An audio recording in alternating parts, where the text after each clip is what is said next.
पता नहीं क्या आज ये क्या परी बना हुआ है तू बेटा। मैम फिजिक्स में ना टाइम मैनेजमेंट नहीं हो पाता, जैसे कि बायो और केमिस्ट्री में सारा टाइम निकल जाता है। हाँ तो फिर वो कब सीखोगे भाई टाइम मैनेजमेंट, टाइम मैनेजमेंट। अब तो टाइम भी नहीं रह गया है। लक्ष्य बंद कर बेटा इसको। अब तो टाइम ही बहुत कम रह गया। अब तुम्हारा कोई मॉक टेस्ट नहीं होना, तुम्हें मालूम है। अब जनवरी में there will be no other mock test. जनवरी में नहीं होगा, फैब में नहीं होगा। अब तुम्हारा होगा 30 मार्च को है शायद। हाँ 30 मार्च को है अब, direct after your board exams. और मैम नेक्स्ट उसमें संडे शेड्यूल टेस्ट में नहीं था है? तो नहीं, अब कोई टेस्ट नहीं हो रहा है तुम लोगों का। होगा तो शायद बोर्ड्स के लिए सब्जेक्टिव पेपर का होगा, वो तुम्हें इन्फॉर्म कर दिया जाएगा। बट यस, नीट के लिए अब सीधा 30 मार्च को होगा तुम लोगों का टेस्ट। और फिर आप लोगों को सब कुछ मिल जाएगा, प्लानर मिल जाएगा आप लोगों को, टेस्टिंग प्लानर, कोर्स प्लानर मिल जाएगा किस तरीके से रहने वाला है। बट हाँ 30 मार्च के बाद 3 ही क्लासेस होंगी डेली तुम्हारी 1.5 आवर की। और टेस्ट जो होगा हफ्ते में 2 बार होगा, एक संडे को एक वेंसडे को। तो अब तुम्हें टाइम मैनेजमेंट अब पता नहीं, अब नहीं करोगे इम्प्रूव तो कब करोगे, आई डोंट नो। जब तुम्हें पता है बायो, देखो अगर बायो केमिस्ट्री में ज्यादा टाइम स्पेंड करो तो ऑब्वियस ही बात है नंबर अच्छे आएंगे, कोई चीज को तुम सोच के करोगे। लेकिन आपको करना नहीं है ना वो चीज। आपको 180 मिनट मिले हैं। कितने, हाँ यस 180 मिनट मिले हैं भाई, और आपको 180 क्वेश्चन करने हैं। अगर अपने अपने 2.5 घंटे ही नहीं उसमें लगा दिए बायो और केमिस्ट्री में, फिजिक्स को टाइम नहीं दे रहे हो, मतलब आप पूरा फिजिक्स 180 नंबर का छोड़ के आ रहे हो, फिर आपका स्कोर क्या बनेगा, कुछ भी नहीं बनेगा। और ऐसा तो है नहीं तुमने केमिस्ट्री और बायो में इतना टाइम खर्च करके 170 नंबर उसमें ले लिए, 320 340 उसमें ले लिए, ऐसा भी नहीं है। तो तुम्हें फिजिक्स तो करनी पड़ेगी, तीनों ही करना पड़ेगा। वो पहले का टाइम था कि थोड़ा बहुत किसी सब्जेक्ट में कॉम्प्रोमाइज हो जाता है तो चलेगा। अगर आप जनरल कैटेगरी के बच्चे हो तो you have to score 150 plus in physics and chemistry and 320 plus in your bio वाला पार्ट। ये करना पड़ेगा। अगर आपका टाइम मैनेजमेंट नहीं हो रहा, घर लाओ, आपको एमआर शीट का मैंने पीडीएफ दे रखा है, उसको प्रिंट आउट करके निकालो और अपनी प्रैक्टिस करो। जो असाइनमेंट सोल्व करते हो अलार्म लगा के करो। 10 दिन 15 दिन ये चीज करके देखो, तुम्हारा टाइम मैनेजमेंट इंप्रूव होगा ही होगा।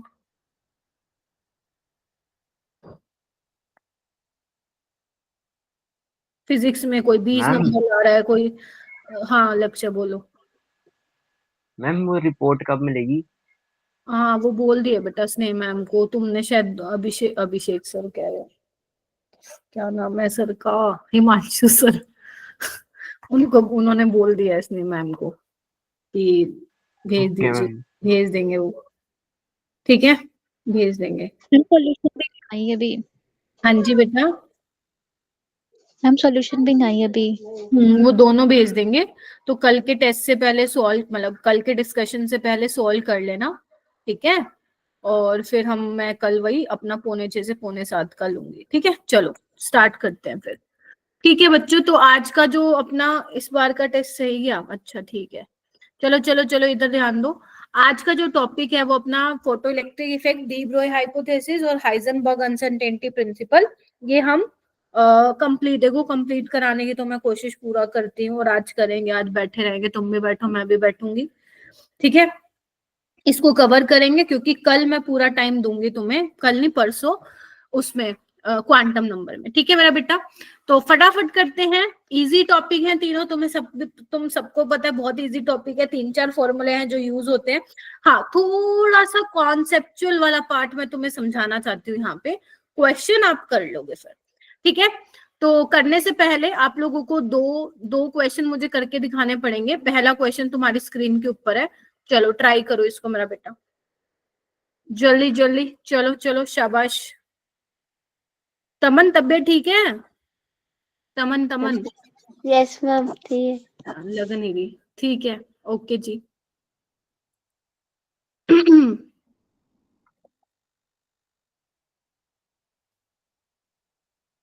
और तुम लोग थोड़ा मेरे को अपना वो भी दे दिया करो पेपर देने के बाद कि मैम ऐसे करे। भाई साहब तुम लोग मेरे को स्क्रीनशॉट भी नहीं भेजते हो, सच्ची बता रही हूँ मैं। मैं सोचती रह जाती हूँ, मैंने कहा आज आया ही नहीं किसी का।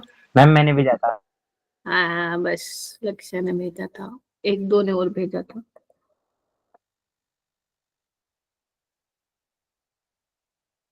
मुस्कान तुम्हारा मिल गया बेटा स्कोर, मेरे को मत भेजना तुम। मैम कौन सी मुस्कान? कुमारी। Okay ma'am.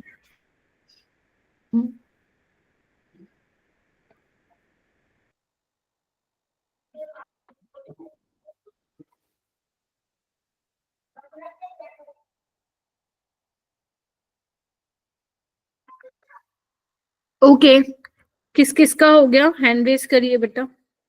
तनिष्का का हो गया है। ओके, तमन आप बताओ मैम सी ऑप्शन। कैसे किया? मैम वो बाल्मर सीरीज में N2 पे आके होता है ना खत्म, तो फिर N1 2, तो थर्ड लाइन में जो थर्ड लाइन में मतलब कि वो 5 से 2 तक आएगा, तो शाबाश। 5h/2 -2h/2 तो फिर वो माइनस करके आएगा। वेरी गुड, ठीक है।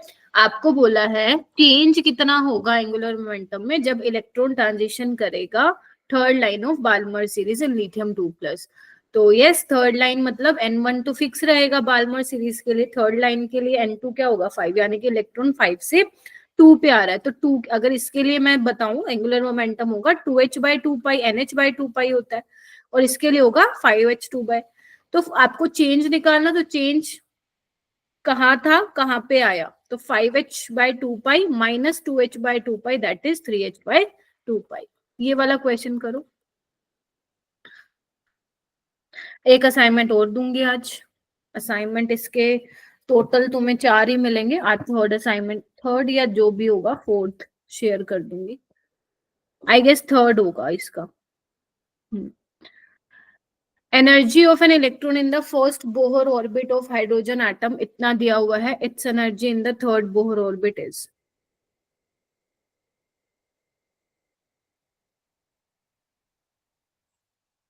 ये अभिनव के नाम से किसने ज्वाइन किया है?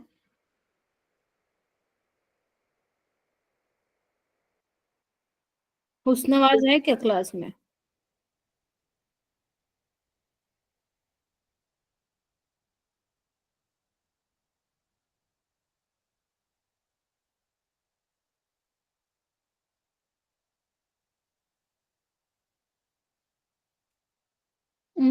ओके, मुस्कान कुमारी आप बताओ बेटा। Ma'am C option. C option कैसे किया?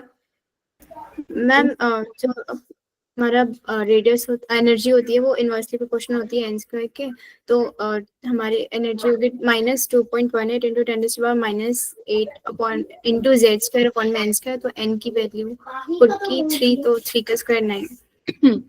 ठीक है, तो फर्स्ट बोहर ऑर्बिट के लिए तो 1 ही हो जाएगा, थर्ड के लिए क्या हो जाएगा 9 हो जाएगा, है ना?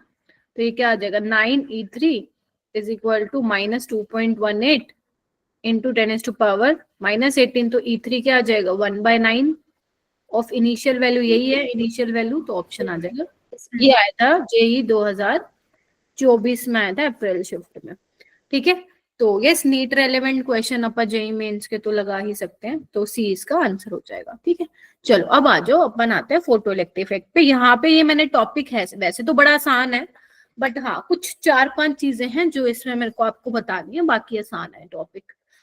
सेम आप फिजिक्स में भी पढ़ते हो, हाँ ये कंचे वाला सेम आप फिजिक्स में भी पढ़ते हो, और फिजिक्स में फोटो इलेक्ट्रिक इफेक्ट ज्यादा इंपॉर्टेंट माना जाता है क्योंकि वहां से क्वेश्चन आता ही आता है फिजिक्स में, इसलिए शायद केमिस्ट्री में वो नहीं देते होंगे, बट यस केमिस्ट्री में भी आपके सिलेबस का पार्ट है। तो देखो फोटो इलेक्ट्रिक इफेक्ट है क्या, पूरा एपरेटस होता है photo electric effect basically.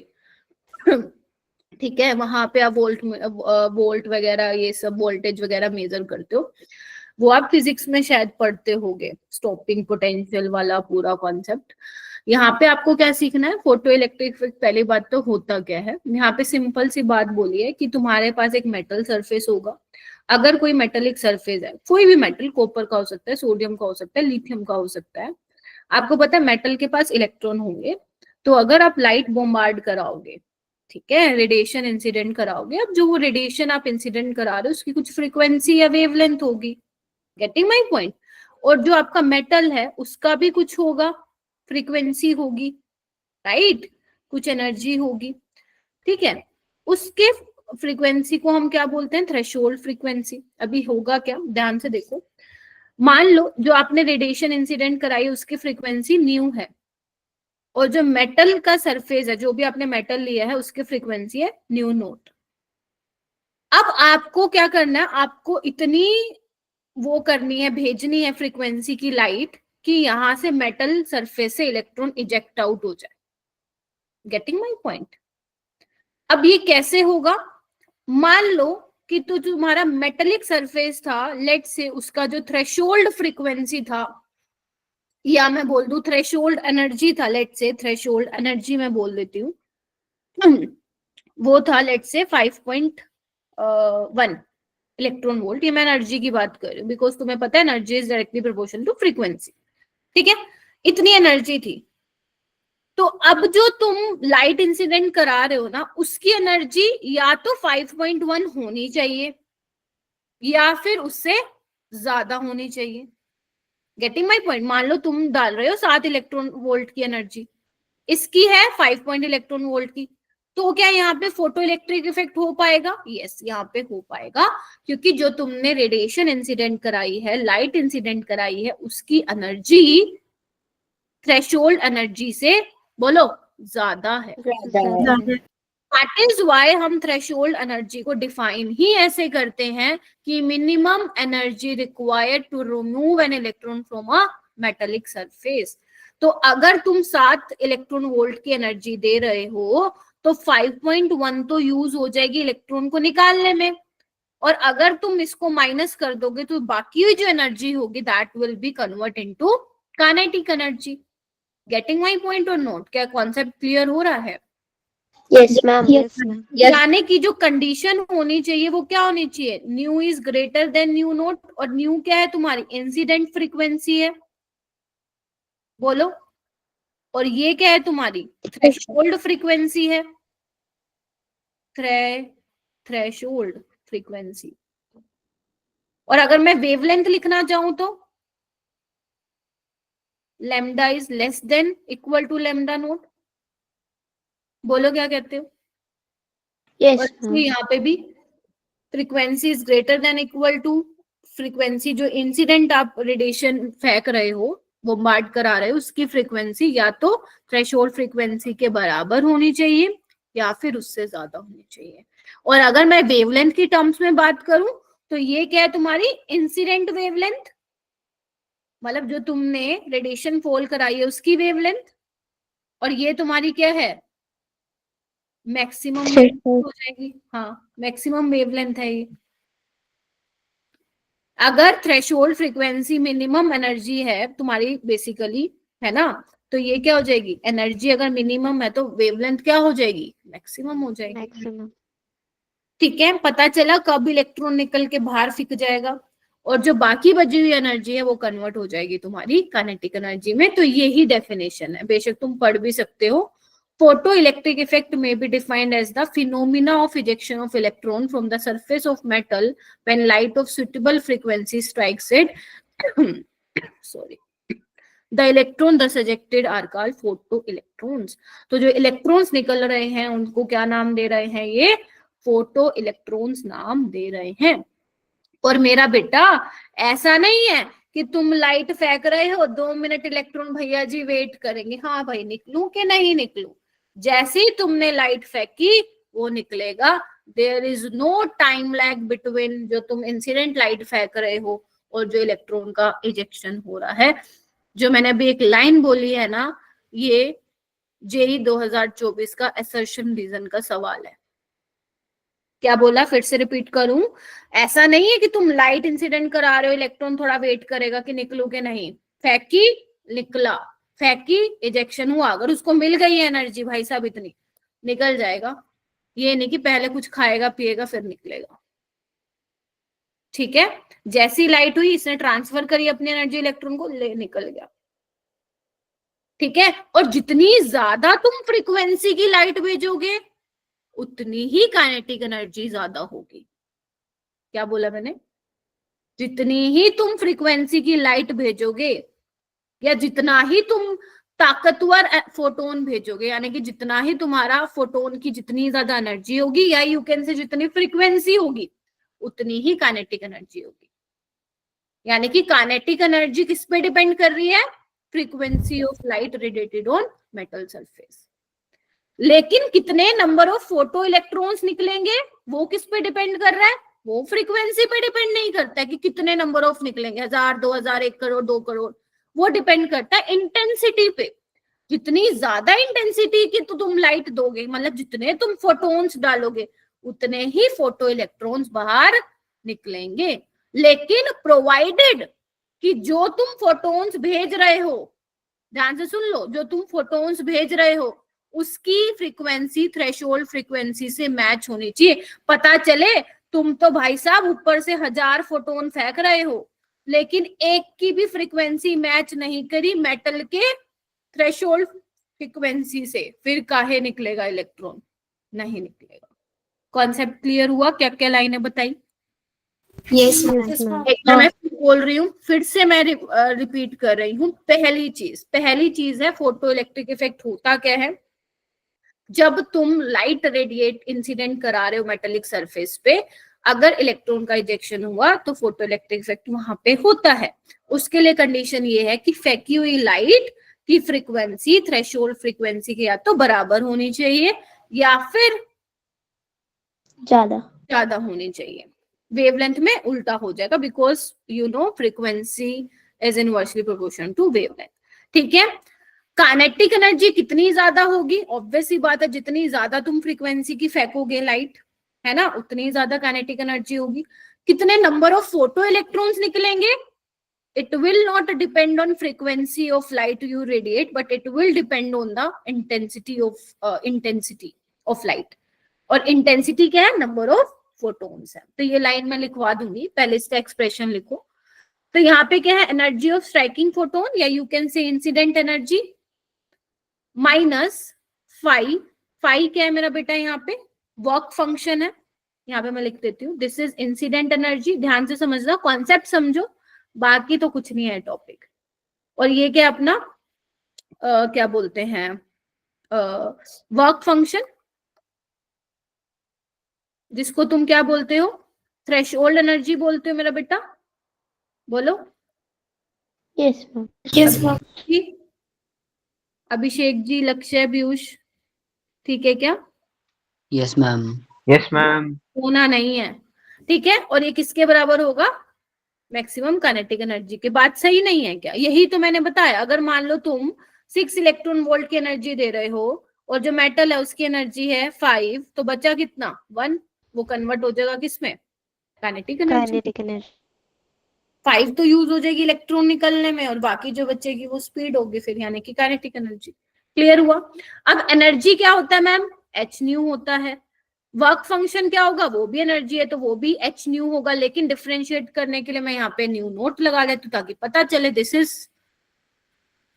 Threshold frequency और ये काइनेटिक एनर्जी। तो इसको मैं क्या लिख दूं? H nu minus nu naught is equal to kinetic energy. Wavelength की टर्म में भी लिख सकती हूँ, 1 bye lambda minus 1 bye lambda naught is equal to kinetic energy. बोलो जी, क्या कहते हो? न्यू नोट तुम्हारा लिखो, थ्रेशोल्ड फ्रीक्वेंसी है,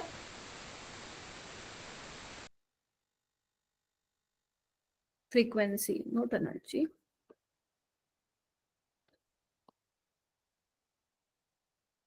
और lambda naught is maximum wavelength.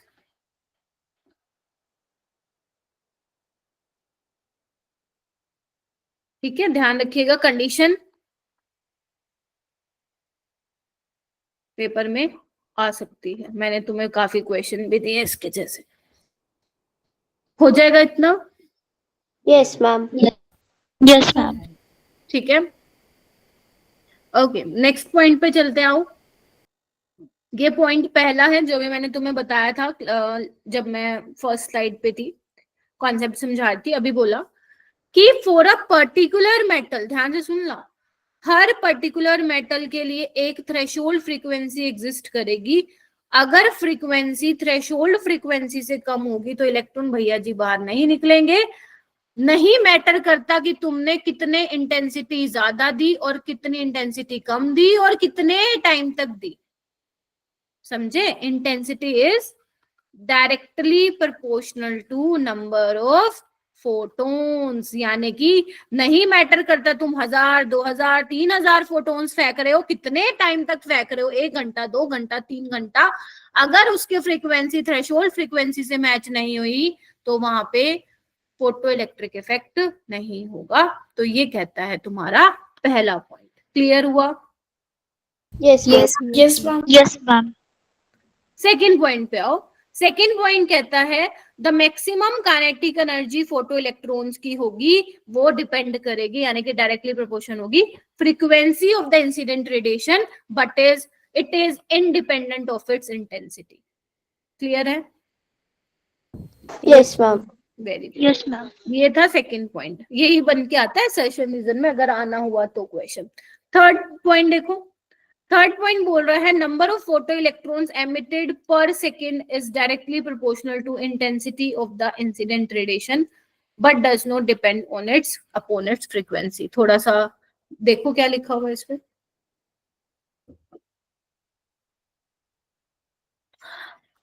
ठीक है, मतलब फोटो इलेक्ट्रॉन्स कितने निकलेंगे डिपेंड करेगा इंटेंसिटी पे, लेकिन फ्रीक्वेंसी पे डिपेंड नहीं करेगा। बात ठीक है क्या? जमी क्या बात या नहीं जमी? Yes ma'am. Yes ma'am. जम गई? अच्छा, हाँ मेरे को एक वो चाहिए था, ब्लैंक पेज चाहिए था। चलो कोई नहीं, यहाँ पे करते हैं। ओके, तो यानी कि अगर मुझे मान लो काइनेटिक एनर्जी वर्सेस इंटेंसिटी का ग्राफ बनाना हो तो कैसा ग्राफ आएगा? ऐसे आएगा। Yes ma'am. Yes ma'am. Yes ma'am. ठीक है, अगर मुझे काइनेटिक एनर्जी यहाँ बनाती हूँ, अगर मुझे ये क्वेश्चन मत करने लग जाना अभी, kinetic energy versus frequency of incident radiation का ग्राफ बनाना हुआ तो क्या होगा? इधर आओ, फॉर्मूला क्या था ये? h nu minus h nu naught is equal to kinetic energy. This is your y axis, this is your x axis, यानी कि ये स्लोप और ये इंटरसेप्ट।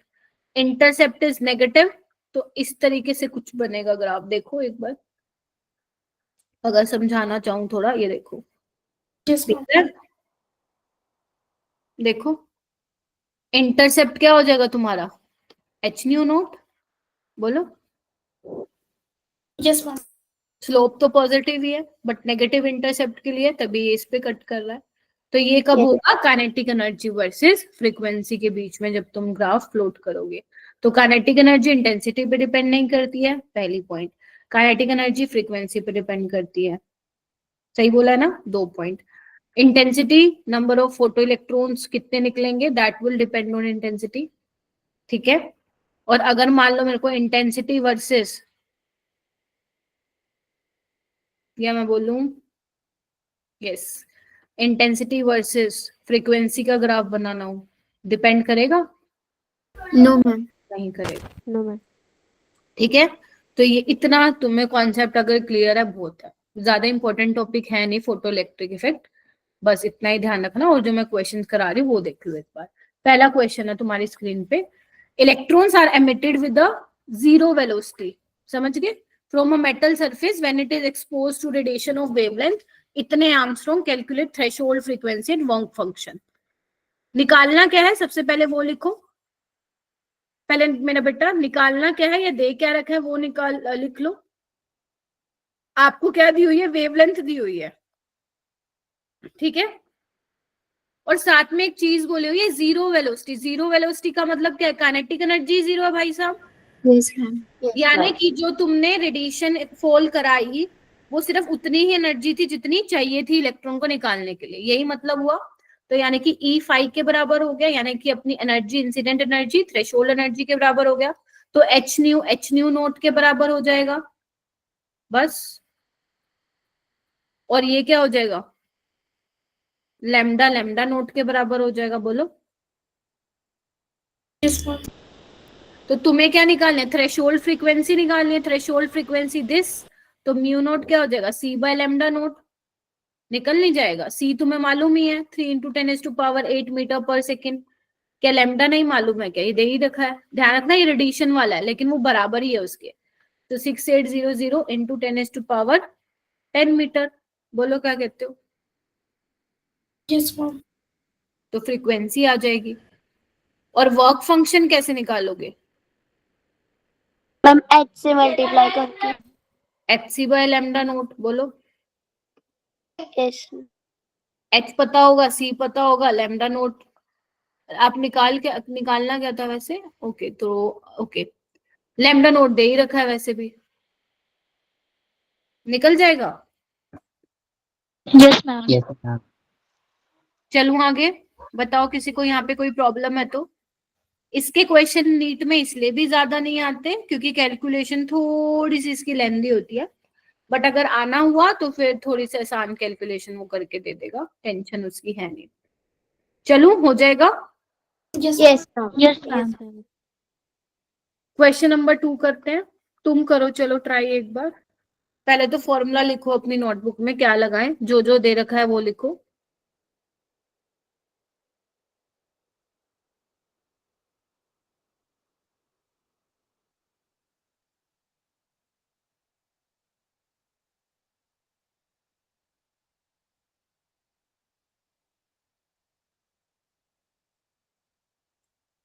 कल भी कोई प्रैक्टिकल है क्या जो दिल्ली वाले स्टूडेंट्स हैं। Yes ma'am. कल यस मैम। किसका है, फिजिक्स का। मैम यस फिजिकल का है। मैम। Computer science. ठीक है चलो करो करो करो करो। सबका अलग अलग होता है वैसे। अच्छा अच्छा, ठीक है।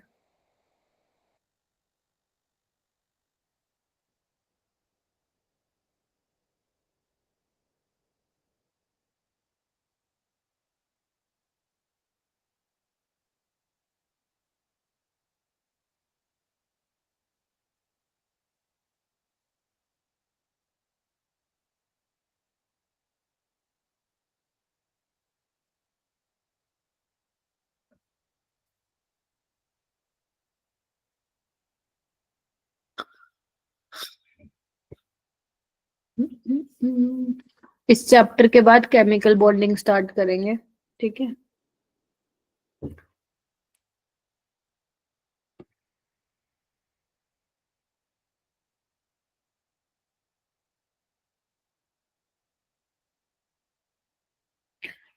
दोनों मुस्कान, ओहो क्या बात है। हाँ जी शिखा, आप लोग मुझे सिर्फ अप्रोच बताओ, आंसर मत निकालने बैठो। हाँ जी यस मैम। बताओ। मैम हाँ H nu minus nu naught equals to kinetic energy वाला फॉर्मूला लगाया। हाँ एच की वैल्यू तो पता ही है 6.626 इंटू 10⁻⁻34 और वेरी न्यू और न्यू नॉट की वैल्यू दे रखी है। ओके, निकालना क्या अपने को, काइनेटिक एनर्जी। तो थ्रेशोल्ड फ्रीक्वेंसी दे रखी है, रेडिएशन फ्रीक्वेंसी जो इंसिडेंट कराई दे रखी है, बस हो जाएगा क्या, काम हो ही जाएगा। 6.626 इंटू 10⁻⁻34 जूल सेकेंड, और ये हो जाएगा 7 × 10⁻14 माइनस 10⁻15। ठीक है, काइनेटिक एनर्जी निकाल लेनी है। मैम वो 10⁻15 माइनस 7 × 10⁻14 नहीं होगा क्या, अच्छा ओके, हाँ बड़ी वैल्यू है ना वो। Yes right right right right, 10⁻15 minus 7 × 10⁻14। ठीक है, इसको आप 10⁻14 बना लो, बना सकते हो ना। Yes ma'am. Yes ma'am. कैसे बनाओगे, 0.1 इंटू 10⁻, नहीं 10 × 10 10 इंटू 10⁻14। 10 × 10⁻14 बना दो। 10 से क्या कर दो तुम, इसको मल्टीप्लाई कर दो और 10 से डिवाइड कर दो, तो 10 × 10⁻14 बन जाएगा। अब तुम सॉल्व कर लेना अच्छे से इसको, देखो हो जाएगा। ठीक है, 10⁻14 कॉमन ले लोगे, अंदर 3 रह जाएगा, बस उसको तुम्हें सॉल्व करना है, हो जाएगा। Yes ma'am. चलो ये करो, जेई में आया था 2022 में आया था ये क्वेश्चन। कुछ क्वेश्चन ना जेई के इस बार बहुत प्यारे पूछे थे स्ट्रक्चर ऑफ एटम से, वो मैं तुम्हें धीरे धीरे करके ना असाइनमेंट में ऐड करके दूंगी, ठीक है। तो क्योंकि नीट में तो आया ही नहीं बहुत सालों से फोटो इलेक्ट्रिक इफेक्ट का क्वेश्चन।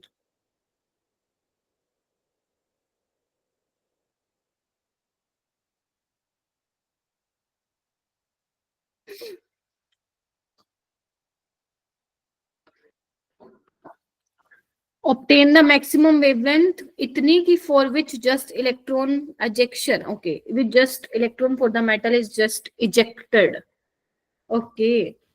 तो क्या फॉर्मूला लगाएं हम?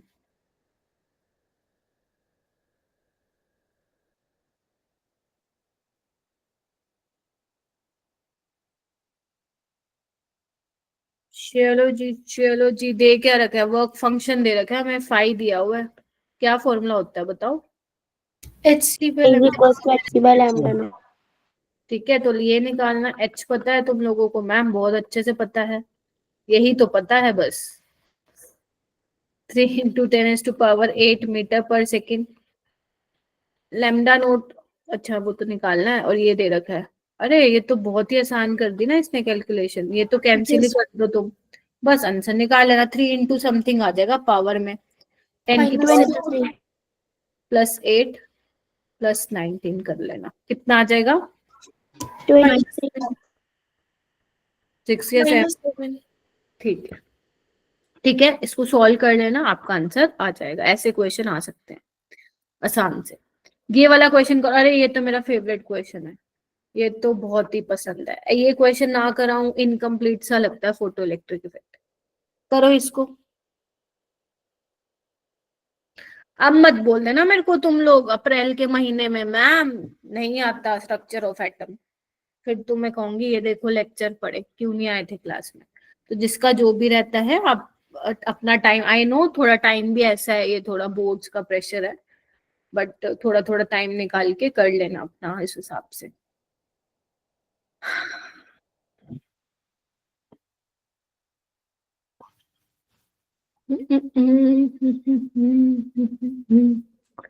वर्क फंक्शन दिए हुए हैं भाई तुमको मेटल के, है ना, देख रहे हो, लिथियम का, सोडियम पोटेशियम, इन सब का आपको बताना है। वो मेटल जो फोटो इलेक्ट्रिक इफेक्ट दिखाएंगे when light of 300 nanometer wavelength fall on the metal. आपको 2 फॉर्मूले पता है वो? हाँ अभिषेक बोलो। मैम आंसर आ गया मैम। अच्छा क्या आया? मैम फर्स्ट इजेक्ट करेगा, सेकंड भी इजेक्ट करेगा, थर्ड भी, और फोर्थ भी इजेक्ट करेगा। मैम बस यही करेंगे। ठीक है, आपको एक वो फॉर्मूला पता है क्या? अगर आपको एनर्जी इलेक्ट्रॉन वोल्ट में चाहिए रहती है और अगर आपका लैम्डा नैनोमीटर में हो तो ऊपर क्या लेती हूँ मैं? 1240 और अगर आपका एनर्जी इलेक्ट्रॉन वोल्ट में निकालना बट लैम्डा आर्मस्ट्रॉन्ग में दिया है तो आप क्या करते हो? 12400 से उसको डिवाइड कर दोगे, ठीक है। तो निकाल लो ये सब, देखो इलेक्ट्रॉन वोल्ट में अपने पास वेवलेंथ नैनोमीटर में है तो निकाल लो इलेक्ट्रॉन वोल्ट में कितना आएगा? 1240/300। तो जब तुम इसको करोगे तो कितना आ रहा है? 3 4 जा मैम 4.133। मैम 4 पॉइंट कुछ आ रहा ही है। बस, तो राजी रहो तुम, इतनी आ गई। यानी कि जो तुम, ये तुम्हारा मेटल सरफेस है, अब अलग अलग है, लिथियम का हो सकता है, सोडियम पोटेशियम, लेकिन जो तुम लाइट फेंक रहे हो वो 4.13 इलेक्ट्रॉन वोल्ट की है। तो अगर इतनी हुई तो भी इजेक्ट हो जाएगा, अगर इससे ज्यादा हुई तो भी हो जाएगा, ठीक है। मतलब कहने का मतलब ये है 4.13 है ना, तो जितनी तुम, अगर जो भी यहाँ पे मेटल होगा वो क्या होना चाहिए, उसकी एनर्जी कितनी होनी चाहिए? 4.13 होनी चाहिए या तो, ठीक है, और इससे कम होनी चाहिए 4.13 से, समझ रहे हो आप? क्योंकि आप इतनी फेंक रहे हो ना, अगर मान लो ये 6 की हुई तो इसको 6 चाहिए, तुम सिर्फ इतने की दे रहे हो तो नहीं हो पाएगा ना इजेक्ट आउट, समझे? जैसे देखो यहाँ पे क्या दिया हुआ है, लिथियम की 2.4 है और तुम दे रहे हो 4.13, हो जाएगा ये तो। यहाँ पे देखो Yes, की 2.3 चाहिए, तुम दे रहे हो 4 की, इसको चाहिए 2.2, तुम दे रहे हो 4 की, इसको चाहिए 3.7, तुम दे रहे हो 4 की, तो ये तो चारों ही कर देंगे इजेक्शन ऑफ फोटो इलेक्ट्रॉन। लेकिन यहाँ पे देखो सारी की सारी 4.8 4.3 4.7 6.3 4.75, बहुत ज्यादा है इनकी थ्रेशोल्ड एनर्जी, जबकि भाई हम तो बेचारा इतना ही दे सकते हैं। वो कहेगा फिर तो ना हो पाएगा। तो ये 4 कितने मेटल्स हैं, 5 ऐसे मेटल हैं जो फोटो इलेक्ट्रिक इफेक्ट नहीं दिखाएंगे, ठीक है, और 4 ऐसे हैं जो दिखाएंगे। आपसे शायद दिखाने वाला पूछा था तो आंसर 4 आ जाएगा फिर। और यही सेम क्वेश्चन तुम्हें पता है जेई में 3-4 बार ऑलरेडी आ चुका, जेई 2024 में आया दोबारा से क्वेश्चन। तो तुम समझ लो तुम्हारे नीट में भी आ सकता है, क्योंकि वो डालता ही वैसे क्वेश्चन है। नीट वाले जेई में डाल रहा है, जेई वाले नीट में डाल रहा है, पता नहीं क्या ही चल रहा है, ठीक है। तो ये बहुत ही प्यारा क्वेश्चन है, इसको मैं न्यूमेरिकल तो बिल्कुल नहीं बोलूंगी, दिस इज कॉन्सेप्चुअल क्वेश्चन। हो जाएगा? यस यस ये मैं ऑलरेडी बता चुकी हूँ, जल्दी से इसको पढ़ लो। Einstein explain the photo electric effect और the basis of quantum theory. यहाँ पे भी क्या होगा, वही लिखा हुआ है, according to him ejection of photo electron on fall of light it frequency, if frequency of light is above a certain minimum value, जिसको आप फोटो इलेक्ट्रिक फंक्शन भी बोल रहे हो। फिर वो कह रहे हैं about this minimum value number of electron जो प्रोड्यूस होंगे डिपेंड करेगा इंटेंसिटी ऑफ लाइट पे, मतलब कितने तुमने फोटोन्स फेंके। लेकिन ध्यान रखना प्रोवाइडेड कि जो तुमने फ्रीक्वेंसी डाली है वो थ्रेशोल्ड फ्रीक्वेंसी से मैच होनी चाहिए, ठीक है, या उससे ज्यादा होनी चाहिए। और काइनेटिक एनर्जी लीनियरली रिलेटेड होगी टू फ्रीक्वेंसी, मैंने ऑलरेडी बता दिया, ठीक है। और कुछ है क्या बताने का? लेट मी जस्ट चेक, नहीं है, ठीक है। तो बस इतना ही ध्यान रखना है तुम्हें फोटो इलेक्ट्रिक इफेक्ट का। कुछ क्वेश्चन मैंने तुम्हें असाइनमेंट में दिए हैं, आज शेयर कर दूंगी, वो तुम कर लेना। बस इतना ही इंपॉर्टेंट है फोटो इलेक्ट्रिक इफेक्ट, और नहीं है, ठीक है। उसके बाद हम चलेंगे wave mechanical model of atom, जिसमें अपन 2 कॉन्सेप्ट पढ़ते हैं, डी ब्रोई और Heisenberg. Getting my point? De Broglie पढ़ते हैं, हाइजेनबर्ग। देखो रदरफोर्ड ने स्टेबिलिटी ऑफ एटम के बारे में नहीं बताया था, राइट, अगर तुम्हें याद हो, ठीक है। लेकिन बोहर ने बता दिया था कि इलेक्ट्रॉन क्यों नहीं गिर रहा है जाके। Getting my point? लेकिन बोहर ने जो mvr is equal to ns/2π दिया था, उसका कोई एक्सपेरिमेंटल प्रूफ नहीं दिया था, ठीक है। और बोहर ने क्या है, रेडियस भी निकाल दी थी, और बोहर ने वेलोसिटी भी बता दी थी। Getting my point? अब इसको कौन अपोज करेगा? अपना हाइजेनबर्ग भैया जी अपोज करेंगे। उससे पहले हम डी ब्रोए पढ़ लेते हैं। डी ब्रोगली नहीं है, वो डी ब्रोए है, ठीक है। तो इसने क्या बोला था, डी ब्रोए के अकॉर्डिंग क्या कॉन्सेप्ट था? डी ब्रोए के कॉन्सेप्ट के अकॉर्डिंग ये था भाई, वो कहता है कि अगर लाइट के ड्यूअल नेचर हो सकते हैं, पार्टिकल नेचर भी हम पढ़ते हैं, जैसे फोटो इलेक्ट्रिक इफेक्ट हो गया तुम्हारा, है ना, ब्लैक बॉडी रेडिएशन हो गया। तो जब हम लाइट का पार्टिकल नेचर और वेव नेचर दोनों पढ़ सकते हैं, वो कहता है तो ये ड्यूअल बिहेवियर जो है वो मैटर के लिए भी सही होना चाहिए। Getting my point? आपको Yes. सिर्फ मेरा एक काम करना है, ब्लैक बॉडी रेडिएशन सिर्फ एनसीईआरटी से पढ़ लेना, बस मेरा ये काम कर देना तुम लोग, क्योंकि अगर बाय चांस, वैसे आएगा नहीं पेपर में, बट अगर आ गया तो कहीं ये ना रिग्रेट हो। बहुत आसान है, मतलब खुद भी पढ़ोगे आ जाएगा समझ में, नहीं तो मेरे को बता देना, ठीक है, पढ़ लेना, क्योंकि पता चले पूरा चैप्टर कर लिया और वो छोटा सा रह गया, ठीक है। तो उसने कहा था कि मैटर पे भी ये चीज लागू होनी चाहिए, अप्लाई होनी चाहिए, ड्यूअल बिहेवियर वाला, यानी कि अपने ऊपर भी होनी चाहिए इंसान, macroscopic particles as well as microscopic particles. मतलब वो कह रहे हैं कि जैसे लेट से इलेक्ट्रॉन है, इलेक्ट्रॉन तुम्हारा माइक्रोस्कोपिक पार्टिकल है, तो उसका वेव नेचर भी होगा और उसका क्या नाम है, पार्टिकल नेचर भी है। तो वो कह रहा है हमारा भी, हमारा जैसे तुम आप, मतलब मैं, मेरा भी वेव नेचर भी होगा और पार्टिकल नेचर भी होगा अकॉर्डिंग टू डी ब्रोई। और उसने अपना क्या दिया था, उसके अकॉर्डिंग क्या था, डी ब्रोई के अकॉर्डिंग जो आपका वेवलेंथ था, दिस वेवलेंथ इज कॉल्ड, ध्यान रखना, डी ब्रोई वेवलेंथ। ये वो वाली वेवलेंथ नहीं है mu is equal to C by lambda, बहुत बच्चे गलती कर देते हैं, समझ रहे हो आप मेरी बात? यस ठीक है? Ma'am Yes, ma'am. ये है अपनी डी ब्रोई वेवलेंथ, और डी ब्रोई वेवलेंथ के अकॉर्डिंग क्या था, वो इनवर्सली प्रोपोर्शनल था आपके मोमेंटम के, that is P, linear momentum. और हमें पता है ये क्या होता है, पी एम वी होता है। अब प्रोपोर्शनलिटी के साइन को हटाओगे भाई साहब, कुछ आएगा कांस्टेंट, दैट इज एच आएगा, और एच बाय पी या एच बाय एम वी, ये एक फॉर्मूला तुम्हारा तैयार हो गया है, एक ये, और दूसरा de Broglie wavelength is equal to H by P. बोलो हाँ के ना? Yes, ma'am. मैं फिर बोल रही हूँ, नीट में बड़े सालों से क्वेश्चन नहीं आया है, लेकिन जेई 2024 में हर शिफ्ट में या तो उन्होंने क्या बोलते हैं उससे क्वेश्चन पूछ, क्वांटम नंबर से तो आया ही आया है, वो तो तुम्हारा भी आएगा नो डाउट। नहीं तो उसने छेड़ा है कौन से वाले टॉपिक को, हाइड्रोजन स्पेक्ट्रम वाले टॉपिक को, नहीं तो वो छेड़ेगा डी ब्रोए वाले को, नहीं तो वो छेड़ेगा फोटो इलेक्ट्रिक इफेक्ट वाले टॉपिक। ये ज्यादा प्रोबेबिलिटी है इन सबके आने की, तो तुम समझते जाओ मैं बोल क्या रही हूँ। अगर तुम ध्यान से देखो तो मुझे यहाँ पे दिख रहा है जो डी ब्रोए वेवलेंथ है, अगर मान लो मेरा एच तो कांस्टेंट है, ठीक है, और वी भी सेम है लेट से, तो m क्या होगा, m के इनवर्सली प्रोपोर्शन होगा। देखो m क्या है, mass of particle, m is mass of particle, यहाँ पे मैं लिख देती हूँ m क्या है, मास ऑफ पार्टिकल। हो सकता है वो इलेक्ट्रॉन का दे दे, किसी और का दे दे, और v भी क्या है, वेलोसिटी ऑफ पार्टिकल। तो अगर मान लो तुम्हें ऐसा सवाल मिल जाए, 3-4 तुम्हें कुछ भी कंपाउंड दे दें या कुछ भी दे दे और बोलेंगे बताओ इनका वेवलेंथ क्या ऑर्डर क्या होगा, तो जिसका मास ज्यादा होगा उसका वेवलेंथ बोलो कम होगा। कम होगा। मास किस में तुम्हें रिपोर्ट करना है, केजी में, और वेलोसिटी किस में करनी है, मीटर पर सेकंड में, मीटर पर सेकंड। ये जूल सेकंड में होता है।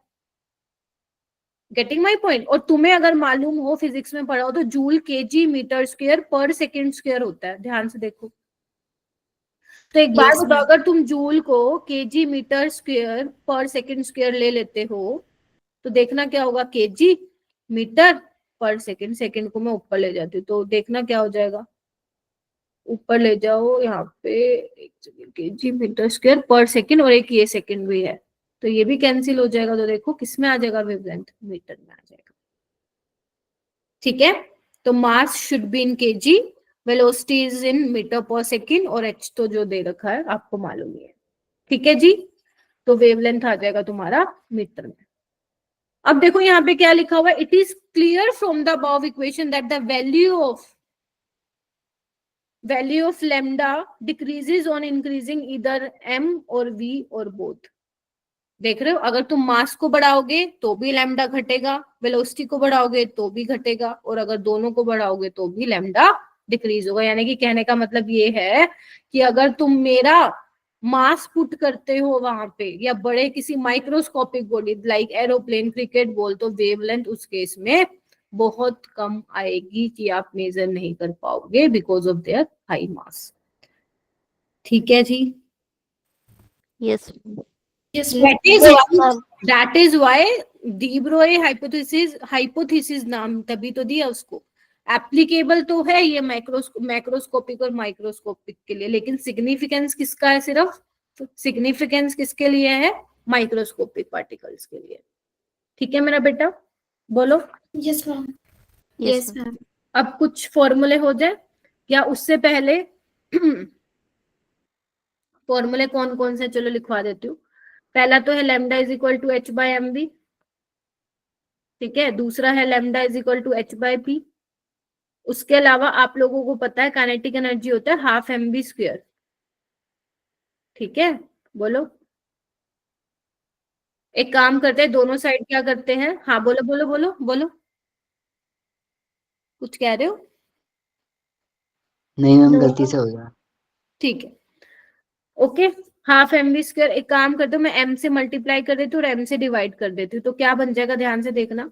Half M square V square यानी कि पी स्क्वायर बन जाएगा, p is equal to M V होता है, यस मैम। और बाय 2m, तो p क्या आ जाएगा, under root 2m into kinetic energy. बोलो क्या कहते हो? तो यहाँ से मेरा Yes, एक और फॉर्मूला बन के तैयार हो गया, lambda is equal to h by 2m into kinetic energy. बोलो,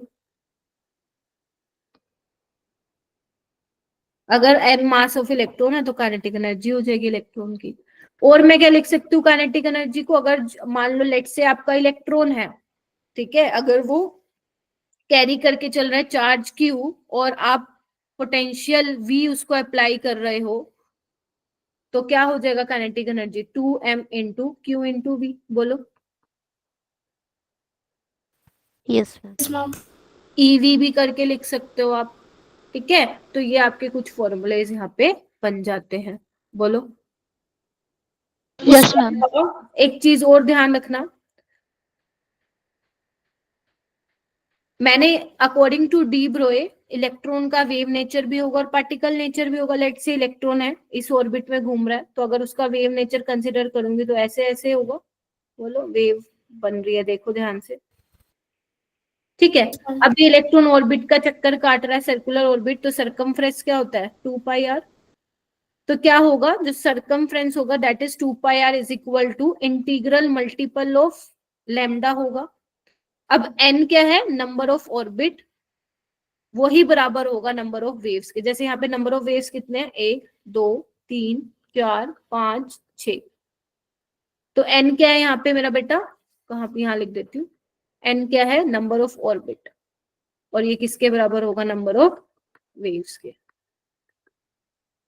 यानी कि जितनी नंबर ऑफ वेव्स होंगी उतनी ही नंबर ऑफ ऑर्बिट होंगी, ठीक है। अब एक बात बताओ, इधर आओ, लैम्डा को मैं क्या लिख सकती हूँ, h/mv लिख दूं। तो इधर Yes, देखो, इसको मैं ऐसे लिख दूं, mvr is equal to nh/2 pi, बोलो। Yes ma'am.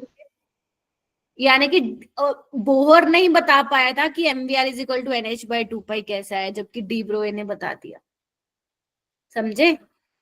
बोहर की ये लिमिटेशन मैंने कल आपको बताई थी, याद करो, लेकिन इसने बता दी। तो ये बहुत इंपॉर्टेंट है, ये वाला फॉर्मूला इतना काम आएगा ना, इतना काम आएगा तुम सोच भी नहीं सकते। पूछो कैसे, वो तुम्हें डी ब्रोए वेव, ध्यान से सुन लो, बहुत ध्यान से सुन लो, कहीं लिखना है तो लिख लो। अब वो डी ब्रोए वेवलेंथ को ध्यान से सुनो, ये बिग बॉस ज्यादा देख लिया क्या कल, लक्ष्य, हाँ, क्या बोल रही हूँ मैं, इधर आओ, मैं कह रही हूँ जो, अरे इधर आओ, हाँ, तो वो मैं समझ रही हूँ। तो जो डी ब्रोए वेवलेंथ वाले सवाल है वो कहाँ से कैसे बन के आते हैं, अब तुम देखो, डी ब्रोए वेवलेंथ वाला कॉन्सेप्ट तुम्हारा बोहर रेडियस के साथ मिलके आ सकता है कि नहीं। 2 pi R is equal to N lambda, R radius है, वो कुछ बोहर वाला फॉर्मूला घुसा सकते हैं यहाँ पे, because you know very well R is equal to 0.529 N square by Z. Getting my point? Yes ma'am. yes, ma'am. Yes ma'am. दूसरा, यहाँ पे देखो एक मैंने फॉर्मूला लिखाया है h/2m इंटू काइनेटिक एनर्जी। अभी तुम काइनेटिक एनर्जी पढ़ के आए हो, E - 5 is equal to kinetic energy. यही वो क्वेश्चन था जो तुम्हारे मॉक टेस्ट में आया था, पहला क्वेश्चन था, जब मैं डिस्कशन करा रही थी और तुम ऐसे बन के बैठ गए थे कि मैम पता नहीं क्या ही करा रही है। अब तुम काइनेटिक एनर्जी की जगह E - 5 लिखो, वही फॉर्मूला आ जाएगा। याद आ रहा है किसी को, ये क्वेश्चन था पेपर में? Yes ma'am. Yes ma'am. तो यानी कि वो डी ब्रोए वेवलेंथ का बोहर मॉडल के साथ भी दे सकता है तुम्हें सवाल, डी ब्रोए वेवलेंथ का क्वेश्चन ये तुम्हें फोटो इलेक्ट्रिक इफेक्ट के साथ भी दे सकता है। बस ये दो देगा तो नीट में, ठीक है। अभी क्वेश्चन कराऊंगी तो वो ज्यादा क्लैरिटी आएगी। चलो मैं आगे, चलो। यस जैसे yes, मान लो ये क्वेश्चन है तुम्हारा, पहला पूछा है, मतलब क्वेश्चन पूछा है, minimum de Broglie wavelength is associated with, ये पहला क्वेश्चन टाइप बन सकता है। आपसे पूछेगा बताओ भाई सबसे कम डी ब्रोए वेवलेंथ किसकी होगी। देखो यहाँ पे तुम्हें दिमाग लगाना पड़ेगा, क्योंकि वहां पे बैठ के याद नहीं आता ये क्या था, हमें कैसे पता चलेगा किसकी कम है। हैंड रेज कीजिए सारे बच्चे। मैम ये चैप्टर अब अच्छा लग रहा है। हाँ, अरे बहुत प्यारा चैप्टर है, मैं तो सच बोल रही हूँ। मेरे को पर्सनली मुझसे पूछोगे ना, मेरे को सम बेसिक कॉन्सेप्ट से अच्छा ये लगता है। लाइक इसमें क्या होता है ना, चांसेस होते हैं फोटो इलेक्ट्रिक, मतलब सॉरी, स्ट्रक्चर ऑफ एटम से फिक्स होते हैं क्वेश्चन कहाँ से आने हैं, और सिलेक्टेड क्वेश्चन होते हैं कि हाँ ये आने होते हैं।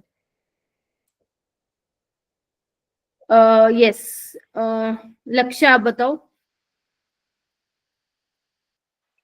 मैम डी वाला।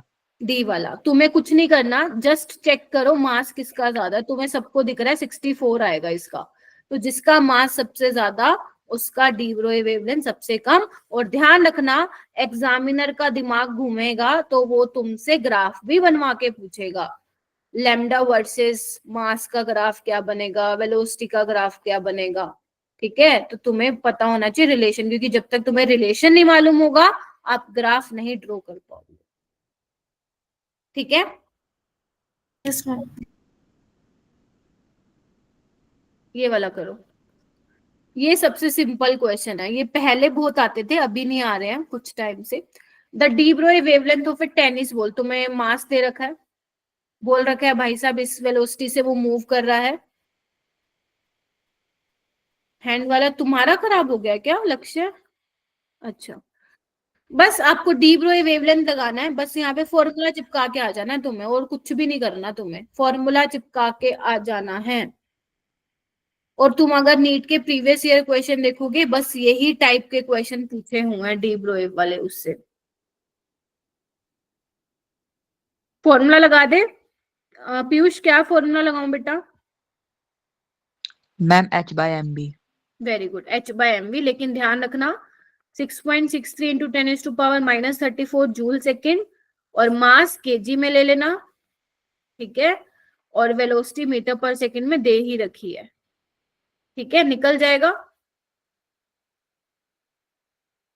इसको तो एक काम करो, तुम 6 ही मान के चल लो, वो कैंसिल आउट ही हो जाएगा, समझ रहे हो आप लोग? कितना आ रहा है? Fourth option. बस राजी रहो। ये वाला क्वेश्चन मेरे को बहुत अच्छा लगता है, करो इसको, क्वेश्चन को ट्राई करो सोल्व। देखो इसने बोहर ऑर्बिट वाला कॉन्सेप्ट घुसा दिया डी ब्रोई वेवलेंथ के साथ।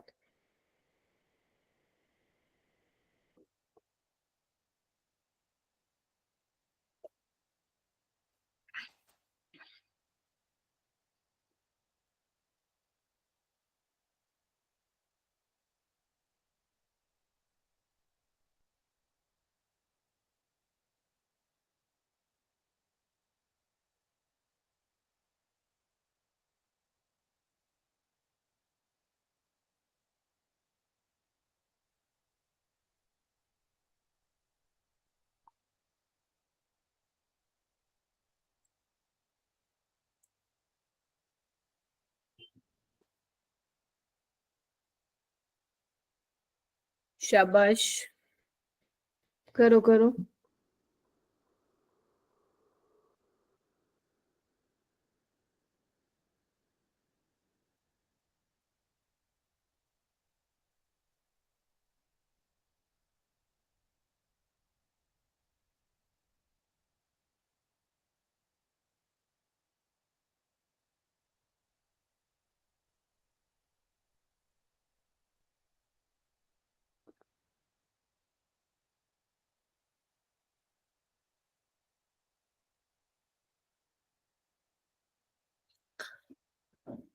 निकालो, लग रहा है हो जाएगा क्या? तनिष्का और शिखा का हो चुका है।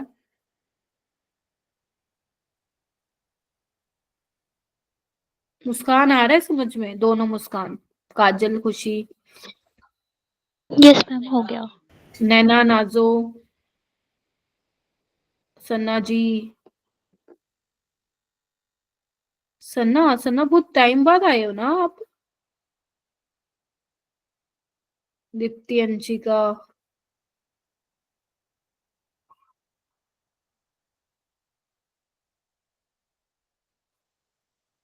अच्छा बोलते नहीं हो फिर आई गेस। हाँ जी मुस्कान, आप ही बताओ। मैम मैंने तो फॉर्मूला लगवाया, 1 bye lambda is equals to R H N 1 by N 1 का स्क्वायर माइनस में 1 बाय एन 2 का स्क्वायर। समझ ही नहीं आ रहा मेरे को क्या बोले। If H in H atom, if X is the radius of first Bohr orbit, then the de Broglie wavelength of an electron in third orbit. क्या निकाला आंसर? हम थर्ड ऑप्शन आ रहा है। थर्ड तो नहीं आएगा, देखते हैं। ओके तो फर्स्ट बोर ऑर्बिट दे रखा है, तो क्या होता है पॉइंट? ऑप्शन सेकंड, हाँ सेकंड हो सकता है, देखते हैं। 0.529 into N square by Z, first Bohr orbit के लिए एन की वैल्यू 1 हो जाएगी, जेड भी 1, बिकॉज आपका दे ही रखा है क्या? हाइड्रोजन, तो ये एक्स के बराबर है, खत्म। चलो आपको थर्ड ऑर्बिट के लिए निकालना है, तो D Broglie wavelength third orbit के लिए निकालना है। कौन सा रिलेशन यूज करोगे? यही रिलेशन यूज करना पड़ेगा तुम्हें, एन की वैल्यू 3 है, तुम्हें यहाँ से लैम्डा निकाल के आना है, तो 2 पाई आर बाय 3 हो जाएगा। बोलो अब 2 पाई आर क्या होगा? थर्ड ऑर्बिट के लिए निकालो ना, तो 0.529 इंटू एन स्क्र यानी कि 9, जेड 1 ही हो जाएगा बिकॉज हाइड्रोजन है, बाय 3। बोलो क्या कहते हो? तो ये 3 से क्या हो जाएगा कैंसिल, और ये तुम्हारा x था 0.529, तो क्या आ जाएगा 6 पाई x हो जाएगा लैम्डा। देखा कैसे यूज करके पूछा उसने, yes Yes, yes ma'am. Ma'am. ऐसे करके क्वेश्चन आता है। ठीक है, ये तो अलग सा क्वेश्चन, अलग सा इन द सेंस ऐसा नीट में आ चुका है, ये रहा, ये आया था नीट में, देखो करके देखो अब हो रहा है।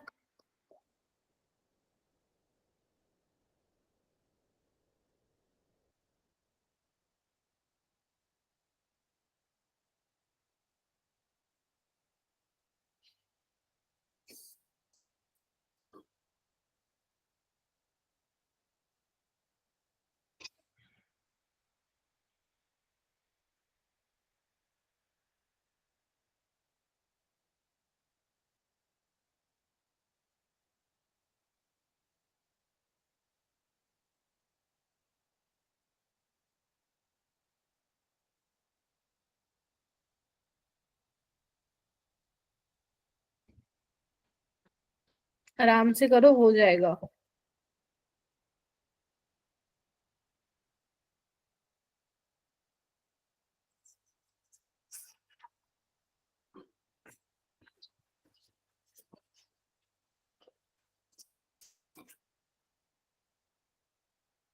शाबाश, करो करो, ट्राई करो। मुस्कान, तनिष्का, डिम्पल का हो गया। ओके, तो क्लास के बाद ना एक बार अभिषेक, मुस्कान आप रुक जाना, फिर मैं भूल जाऊंगी। ठीक है, दोनों आप रुक जाइएगा। मैम मुस्कान कुमारी। हाँ, मैं तुम्हारा नाम ना MK रख देती हूँ, ठीक है, मुस्कान कुमारी। Okay ma'am. ठीक है।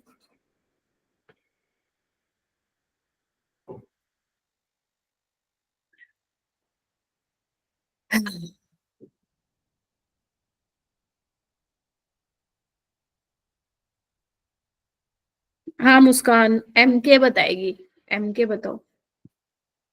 मैम इसमें वही पहले आर निकाल लिया, अब 5 हमें ए नॉट की वैल्यू 52.9 गिवन है, तो उसको फिर 52.9 इंटू एन स्क्वायर, और जेड की वैल्यू तो 1 होगी, तो एन स्क्वायर हो जाएगा 2 का स्क्वायर 4। फिर हमारी आर की वैल्यू आ जाएगी 5.29 इंटू 4, फिर वो 2 pi R is equal to N lambda में आर की वैल्यू पुट करती और एन की वैल्यू 2 पुट करती, उससे फिर लैम्डा की जो वैल्यू आ रही है वो सेकेंड ऑप्शन। देखो डी ब्रोई वेवलेंथ निकालना है तुम्हें सेकेंड ऑर्बिट में, ठीक है, यही मतलब हुआ। एन की वैल्यू क्या लूंगी, 2 लूंगी ना, बोलो। लैम्डा निकालना है तो क्या आ जाएगा, पाई आर आ जाएगा। अब पाई आर क्या हो जाएगा 0.529, मतलब हालांकि इसने पिकोमीटर में दिया है, तो R naught N square by Z हो जाएगा, इसने दे के ही रखा है पिकोमीटर में, गेटिंग माई पॉइंट। तो पाई इंटू 52.9, एन क्या है 4 हो जाएगा 2 का स्क्वायर, और जेड क्या है 1 ही है। 1। ओके, जेड 1 ही है, ठीक है, तो जेड को हटा देती हूँ मैं। ठीक है, तो आपको कुछ नहीं करना, जस्ट इसको मल्टीप्लाई करना है, तो कितना आ जाएगा ये 211.6। ठीक है, मैंने वो कर लिया, 52.9 को 3 ले लिया, तो 2116 एग्जैक्ट आ जाएगा तुम लोगों का पाई पिकोमीटर। ध्यान रखना, इधर देखो, जल्दबाजी में ये लगा के आओगे तुम लोग, मुझे मालूम है, पाई पाई को नहीं सॉल्व किया आपने, तो बी आंसर इसका करेक्ट हो जाएगा। बन जाएगा क्या क्वेश्चन, मुझे बताओ, ऐसे वाले कर लोगे, देखो आ सकता है बेटा। Yes, ma'am. दो Yes, तीन ma'am. उसको Yes, दो ma'am. क्वेश्चन सेट करने हैं, एक क्वांटम से आएगा और एक उसकी मर्जी है भाई, देखो कौन से वाले टॉपिक से देता है। ये वाला कर लोगे ना कराऊं? Yes, ma'am. हो जाएगा। हो जाएगा। देखो केजी में ही दिया हुआ है, कुछ पंगा है नहीं। ये करो, चलो एक और टाइप का क्वेश्चन।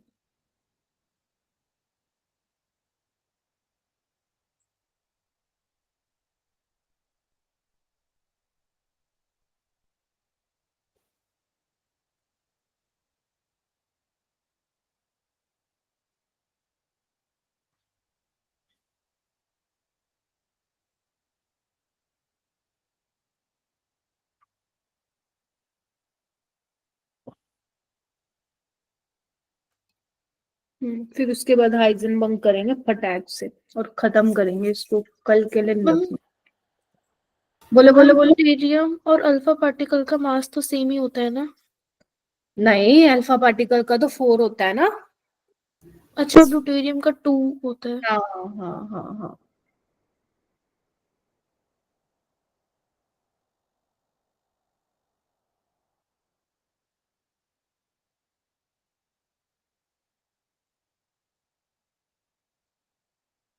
में वेलोसिटी का रिलेशन समझ नहीं आया। क्या ये वेलोसिटी और फॉर्मर वाला? Yes ma'am.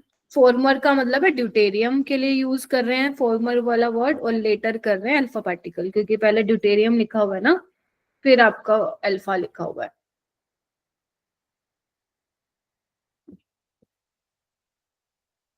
करो, ट्राई करो।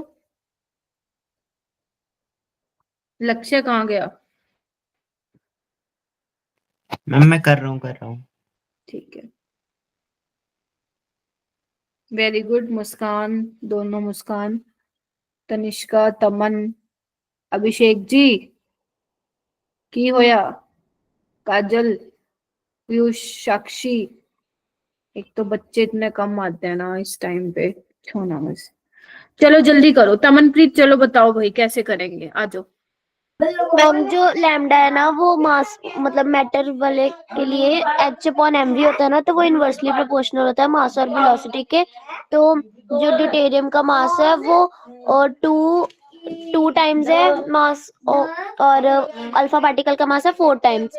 और जो चार्ज जो वेलोसिटी है ड्यूटेरियम की वो 5 टाइम्स है, और वो उसकी v है। तो फिर कटिंग करके तो फिर 0.4 आंसर आ रहा है। Very good. देखो 0.4 ही आएगा। समझ आया आपको? देखो रेशियो निकालना ना, तो मैंने लिख दिया, बिकॉज लैम्डा क्या होता है, h/mv होता है, h तो कैंसिल आउट ही हो जाएगा। तो मास ऑफ ड्यूटेरियम 2 होता है, ठीक है। वेलोसिटी कितनी दे रखी है ड्यूटेरियम की? 5 टाइम्स ऑफ अल्फा वाली दे रखी है, ठीक है। और m अल्फा क्या होता है 4, और ये v अल्फा, तो ये कैंसिल आउट हो जाएगा, ठीक है। h/m मैम 2 नीचे क्या लिखेंगे। कर दिया क्या मैंने? मैम यस आपने वो m/v कर दिया, वो m/v होना था। हाँ, h/mv होता है ना, नीचे ही आएंगे दोनों, md/vd और ऊपर m अल्फा v अल्फा। अब ठीक है ना? Yes 4 ma'am. v अल्फा, ये 2 हो जाएगा, और ये 5 टाइम्स था, तो बस ये हो जाएगा 2/5, दैट इज 0.4। ऑप्शन बी आ जाएगा इसका, ठीक है। चलो, तो ये क्वेश्चन कुछ बनते हैं। इसके अलावा और क्या क्वेश्चन बनते हैं वो तो मैं असाइनमेंट में मिल जाएंगे। कुछ ग्राफ से रिलेटेड क्वेश्चन भी होते हैं। Lambda is equal to H P, momentum का ग्राफ पूछ लिया, मास का पूछ लिया। ये 3-4 टाइप के क्वेश्चन बनते हैं। और एक क्वेश्चन वो वाला जो मैंने तुम्हें बताया था, फोटो इलेक्ट्रिक इफेक्ट के साथ बन के आता है, ठीक है। चलो अब आते हैं हम हाइजेनबर्ग में। तो हाइजेनबर्ग का जो काम था बेसिकली, इसने ही ऑर्बिट के कॉन्सेप्ट को रिप्लेस किया था, और बाइटल के कॉन्सेप्ट को। थोड़ा सा बता देती हूँ, थ्योरी वाला हल्का सा है ना, जितना तुम लोगों के लिए जरूरी है। देखो बोहर में अगर तुम्हें याद हो तो उसने कहा था सर्कुलर ऑर्बिट्स में जो है इलेक्ट्रॉन घूम रहे हैं, उसकी उसने रेडियस भी निकाल ली थी। लेट से मान लो इलेक्ट्रॉन जो है इस शेल में है, ठीक है, तो उसने रेडियस भी निकाल ली थी, कौन सी कितनी वेलोसिटी से वो भाई साहब चक्कर काट रहा है वो भी निकाल लिया था। लेकिन हाइजेनबर्ग कहता है भाई ऐसा पॉसिबल नहीं है कि तुम एक ही साथ पोजीशन भी निकाल दो, कौन सी पोजीशन पे बैठा है, और एक साथ तुम मोमेंटम वो भी निकाल दो, क्या बोलते हैं उसका, मोमेंटम भी पता लगा लो, स्पीड भी पता लगा लो। Getting my point? तो आप एक टाइम पे 2 काम तो नहीं कर सकते। ये बात करता है माइक्रोस्कोपिक पार्टिकल के लिए, ठीक है, जो मूविंग पार्टिकल है। माइक्रोस्कोपिक कह रही हूँ, मूविंग पार्टिकल। ध्यान रखना, ये भी एप्लीकेबल तो दोनों पे ही होता है। किस पे? आपका मैक्रोस्कोपिक पे भी और माइक्रोस्कोपिक के लिए भी, लेकिन फिजिकल सिग्निफिकेंस इसका किसके लिए? माइक्रोस्कोपिक के लिए। तो ये बात करता है किसी मूविंग बॉडी की, ठीक है। तो वो ये कह रहा है कि बोहर ने बोला था ना कि वेलोसिटी भी निकाल दी और रेडियस भी निकाल दिया, नहीं निकाल के है 0.529 n square by z। Velocity निकाल के 2.18 into 10⁶ z by n meter पर सेकेंड। ये कहते नहीं निकाल सकते, ठीक है। तो इसने अपना फॉर्मूला दिया कि the uncertainty in measurement of position delta x and the uncertainty in position momentum delta P are related by Heisenberg relationship as। तो क्या रिलेशन दिया था उसने, अनसर्टेनिटी इन पोजीशन और मोमेंटम का जो प्रोडक्ट होता है वो ग्रेटर देन इक्वल टू होता है मेरा बेटा h/4 के। बोलो हाँ या ना। Yes, ma'am. मतलब उसने कहा था कि अगर तुम एक चीज ढंग से निकालोगे तो दूसरी में एरर आ जाएगा, अनसर्टेनिटी इज एरर, और दूसरा निकालोगे तो पहले वाले में एरर आ जाएगा। और ध्यान रखना एक चीज और, h कट होता है h/2 पता नहीं ये देखा है या नहीं, याद है या नहीं, भूल गई हो। h कट होता है h/2 कहीं कहीं पे वो h कट दे के फंसाता है। सुन रहे हो कान खोल के क्या बोल रही हूँ, h/2 होता है। ध्यान रखना कहीं वहां पे पेपर में यूज हो गया मैम ये h कट क्या होता था, h कट होता है h/2। ठीक है, तो यानी कि इसको तुम h कट बाय टू वो भी लिख सकते हो, क्योंकि h कट होगा h/2 तो इंटू 2 यही बन जाएगा। देखो ठीक है, तो कई बार लिख देते हैं क्योंकि हाइजेनबर्ग से ना डायरेक्ट कई बार यही आता है, बताओ इनमें से कौन सा फॉर्मूला ठीक है। ठीक है, तो डेल्टा x इंटू ये क्या हो जाएगा m डेल्टा v, बोलो मेरा बेटा। यस क्या हो जाएगा डेल्टा x, अगर मान लो लेट से तुम्हें अनसर्टेन पोजीशन निकालने तो h/4 m डेल्टा v, ये आ गया फॉर्मूला। एक एनर्जी वर्सेस टाइम में भी होता है, uncertainty in energy into time में uncertainty greater than equal to h/4 तो ये भी यूज हो जाता है कई बार, मतलब बहुत कम। एक बार क्वेश्चन आया था हाइजेनबर्ग का, पूछा था इनमें से कौन सा फॉर्मूला सही है, तो ये फॉर्मूला भी एक बार तुम याद रख ही लो एनर्जी और टाइम का। ठीक है, बस इससे न्यूमेरिकल देखो नहीं आता है, इससे न्यूमेरिकल नहीं आता है, कॉन्सेप्चुअल क्वेश्चन आता है। ठीक है, और बहुत पहले आया था, इतने टाइम से तो आ भी नहीं रहा। ठीक है, याद रहेगा ये फॉर्मूला। Yes ma'am. बहुत बढ़िया। Yes, ma'am. उसके बाद यहाँ पे देखो, वैसे मैंने ऑलरेडी बता दिया है, फिर भी मैंने यहाँ पे लिख दिया एक अलग जगह, पॉइंट्स टू बी रिमेम्बर। पहला तो ये मैंने ऑलरेडी एक बार बता दिया, चेक कर लो। एक तो ये रिलेशन मैंने ऑलरेडी बता दिया डी ब्रोई वेवलेंथ और काइनेटिक एनर्जी का, यही सेम तुम फोटो इलेक्ट्रिक इफेक्ट के साथ भी यूज कर सकते हो। बोलना मत फिर मैम ये तो पढ़ाया ही नहीं आपने कभी। ठीक है, तो आ जाएगा। ठीक है, ये भी मैंने ऑलरेडी बता दिया। When a charge particle carrying q coulomb charge is accelerated by applying potential v, तो काइनेटिक एनर्जी को आप q भी लिख सकते हो। अगर मान लो तुम इलेक्ट्रॉन की बात करो तो इलेक्ट्रॉन का चार्ज पुट कर दो, मास इलेक्ट्रॉन का पुट कर दो, h की वैल्यू तुम्हें मालूम होगी, तो ये एक रिलेशन निकल के आता है √150/v आर्मस्ट्रॉन्ग, डायरेक्ट। समझ रहे हो, अगर मान लो तुम्हें पोटेंशियल डिफरेंस दे रखा हो, तुम वैल्यू पुट करोगे, तुम्हारे पास डी ब्रोई वेवलेंथ निकल के आ जाएगी। बोलो क्या कहते हो, तुम्हारी मर्जी है। एक काम करो, ये वाला कर लो, ये वाला रहने दो, ये कर लो √150/v। कब है ये, ध्यान रखना इलेक्ट्रॉन की बात कर रही हूँ, समझे। तो इलेक्ट्रॉन के लिए बात करो तो इलेक्ट्रॉन का चार्ज पुट कर दिया होगा, वैल्यू क्या होती है इलेक्ट्रॉन के चार्ज की, जल्दी बताओ। 1.6 × 10⁻⁻19 कूलम। Yes ma'am. एच पता है, मास पता है 9.1 × 10⁻31 kg, तो वो सारा कुछ पुट पाट करके ये अपने पास आ जाती है। ठीक है, तो ये कुछ रिलेशन है जो ध्यान होने चाहिए। उसके अलावा wave nature of electron was verified experimentally by, ये तो तुम फिजिक्स में पढ़ते हो। फिर वो कह रहे हैं de Broglie hypothesis is applicable to macroscopic as well as microscopic, है तो दोनों भी applicable, but it has no physical significance of, मतलब फॉर मैक्रोस्कोपिक ऑब्जेक्ट्स। ठीक है, उसके अलावा अगर तुम्हारा मन करे, मन मानता है, तो h/4 की वैल्यू याद कर लो, तुम्हारे काम आएगी। बट ये जेई में ज्यादा काम आती है, तुम में नीट में इतनी नहीं आती, क्योंकि नीट में न्यूमेरिकल नहीं आता। तुम्हारा मन करे तो कर लो, वरना रहने दे सकते हो, मेरे को कोई प्रॉब्लम नहीं है।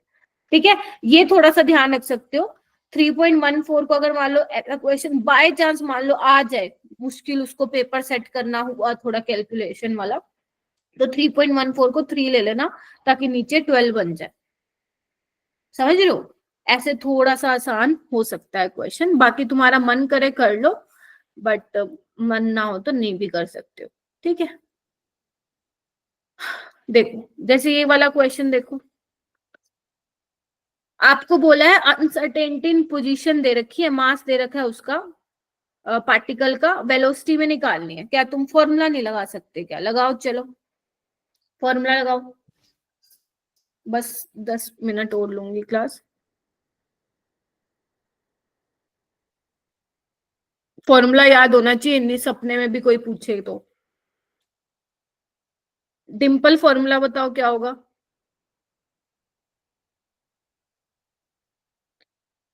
नाजो फॉर्मूला बताओ।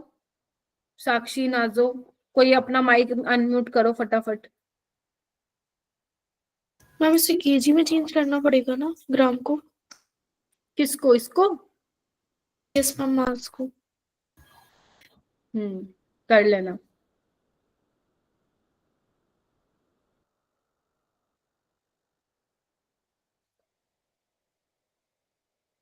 क्योंकि जूल केजी मीटर स्क्वायर पर सेकंड स्क्वायर होता है ना, तो उसको केजी में कर ही लेना।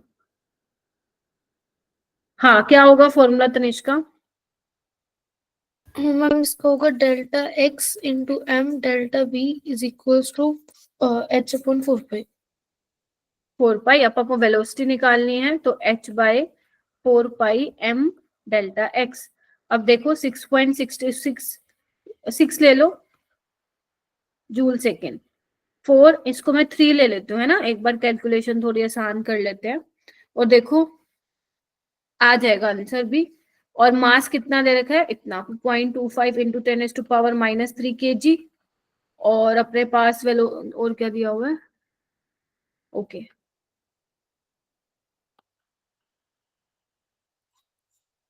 ठीक है। हुआ क्या कुछ कैंसिल वैंसिल? मैम इसमें एच अपॉन 4 पाई की वैल्यू डायरेक्ट 0.527 इंटू 10⁻³ नहीं रख सकते? रख दो अगर याद है तो, रख दो, अच्छी बात है, रख सकते हो। 0.527 इंटू 10⁻³ रख सकते हो, ठीक है। देखो एक बार इससे भी हो जाएगा, देखो ना, मैं करके दिखा दू। 3 से ये गया 2.22, देखो यस मैम। Yes ma'am. इसको तो मैं 2 ले लूं अगर ज्यादा करना है तो अप्रोक्सीमेशन। और ये 1.1 पे गया। 25 इंटू 400 होता है ना, तो वो भी कैंसिल हो जाएगा नीचे। ये देखो ऊपर 100 ले जाऊंगी, ये 4 और ये 2, लो खत्म कहानी। बचा क्या? अब हो जाएगा मेरे ख्याल से तो, शायद बी Yes. आंसर आ जाएगा इसका। मैम लो आ गया, खत्म कहानी। बस वो पावर देख लेना तुम लोग, -34, नीचे का +8 आ जाएगा, ठीक है। Yes ma'am. Yes ma'am. देखना पावर ठीक है ना? -34 माइनस, मैम 27 और मैम उसमें केजी में चेंज नहीं करा, किसको नहीं किया? मतलब अगर मैम ग्राम वेट को को केजी में चेंज नहीं कर रहे तो फिर सही आ रहा है आंसर। ओके, बट केजी में तो करना पड़ेगा। एक सेकेंड रुको। केजी मीटर स्क्वायर पर सेकंड स्क्वायर इंटू सेकेंड, और केजी, और ये मीटर। केजी से केजी तभी का जाएगा, करना पड़ेगा फिर तो। नहीं तो मीटर पर सेकंड में नहीं आएगा ना, केजी कैंसिल ही नहीं होगा फिर तो अपना। हम्म, हम्म, रुकना एक मिनट। कोई नहीं, मैं एक बार देखती हूँ इसको सॉल्व करके खुद से। ये करना, ये करो एक बार इसको। मैम लास्ट स्लाइड दिखाएंगे एक बारी? ये लो, मैं मैम एक बार इससे लास्ट वाली। ये लो।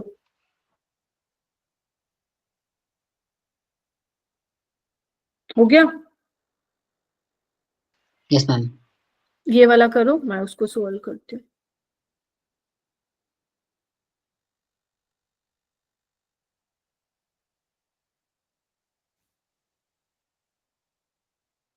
सही है ना? सॉल्व कर लिया, पता लग गया गड़बड़ हो रही है कहीं पे।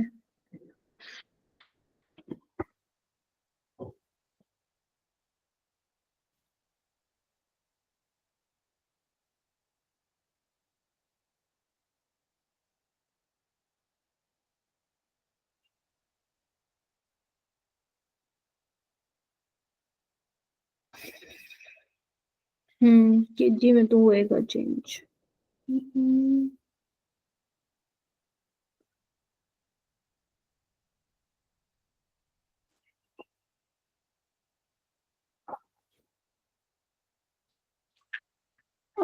ओके, अपना आंसर क्या आ रहा था? 2.1 इंटू 10⁻⁻⁻, माइनस 26 27 आ रहा है पक्का? एक सेकेंड रुको, 34 माइनस 8 ना, 27 ही है। 26 है ना, -34 + 8 26 होता है ना, 26 और 8 34 होता है। अच्छा यस मैम। ठीक है, तो हाँ ठीक है, इसमें गलत दिया हो, मैंने चेक कर लिया। ठीक है, अपन ठीक कर रहे हैं, ऑप्शन में गलत दिया हुआ था। ठीक है, तो यस केजी में कन्वर्ट करोगे। मैम इसमें वेलोसिटी का 2% लेना है हमें। हाँ कि कहाँ अगला गए? क्वेश्चन हाँ, इसी में। इसमें आपको गोल्फ बॉल का मास दिया हुआ है, अगेन इसको कन्वर्ट कीजिएगा मास को 40 इंटू 10⁻⁻³ kg। स्पीड आपको दे रखी है, लेकिन वो कह रहे हैं स्पीड को मेजर किया है कितनी एक्यूरेसी के साथ? With an accuracy of 2%। तो 45 का 2% निकालना पड़ेगा अपने को उस हिसाब से, तो 90/100.9 आ जाएगा। क्या कहते हो, बोलो? Yes ma'am. तो डेल्टा एक्स क्या हो जाएगा? h/4πm delta we. निकाल लोगे? h पता है, 4 पता है, पाई पता है, m पता है, डेल्टा वी मालूम है, बस तुम्हें क्या यस करना है, मैम। आंसर निकाल लेना। कर लोगे? Yes ma'am. Yes ma'am. ये क्वेश्चन करो, ये अच्छा क्वेश्चन है। आ रही हूँ तनिष्का, बोलो तनिष्का। नहीं मैम आंसर ही बता रहे थे।